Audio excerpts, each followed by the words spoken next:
इंसान जी सेहत ते रुगो खाधे पीते जी शयुनि जो ई असर नाहे हूंदो, पर अहिड़ा केतिरा ई रोज़मर्रा जा अमल, उसूल या आदतूं पिण आहिनि जेके सिधीअ रीति सिहत ते असर छॾनि थियूं, जेकी असर हाकारी या नाकारी थी सघनि था। जेकॾहिं को माण्हू रोज़मर्रा जी ज़िंदगी जा अमल या आदतूं मटाए त ज़िंदगीअ ते पवंदड़ असरनि खे ख़तम करे सघिजे थो, या वरी नुक़सान ॾींदड़ आदतुनि खां परहेज़ करे सिहतमंद रही सघिजे थो। इंसान जी ज़िंदगीअ में कुझु अहिड़ियूं रोज़मर्रा जूं आदतूं बि आहिनि जेके उनखे मौत जे मुंहं में विझी सघनि थियूं। जिन मां राति जे वक़्तु जाॻण सां फौरी तौर ते उथण वारी आदत बि हिकु आहे। तव्हां सां इहो ज़रूर थियो हूंदो त तव्हां राति जे वक़्तु गहरी निंड में हुजो ऐं तव्हांखे पेशाब या उञ लॻे। हूअं त राति जे वक़्तु उञ लॻण या पेशाब जो अचण ॿई फितरी अमल आहिनि, पर उन्हनि खे पंहिंजे तरीक़े सां अपनाइण सां सिहत ते असर ज़रूर पवनि था। राति जे वक़्तु कंहिं बि सबब जे करे निंड मां जागी फौरी तौर ते उथी हलण मौत जो सबब बि बणिजी सघे थो। दिलि जे सिहत जे हिकु माहिर डॉक्टर कुझु ॾींहं अॻु पंहिंजे सोशल मीडिया अकाउंट ते हिकु तजुर्बाती ऐं मशवराणी पोस्ट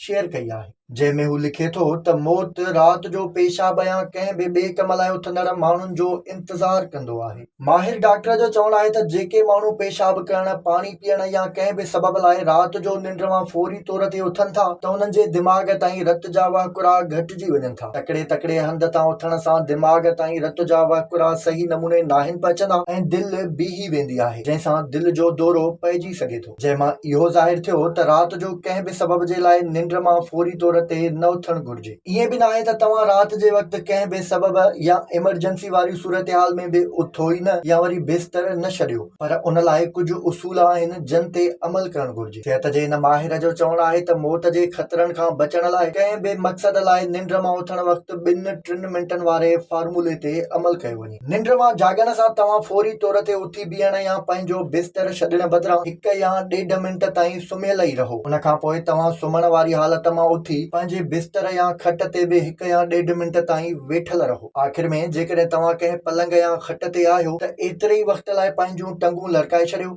ऐं पोइ उथी बीहो ऐं हलणु शुरू कयो। ईअं करण सां न रुगो तव्हांजे दिमाग़ पर सॼे जिस्म में रत जा वहकिरा बहाल थी वेंदा ऐं तव्हांखे दिलि जे दौरे जो ख़तरो न थींदो।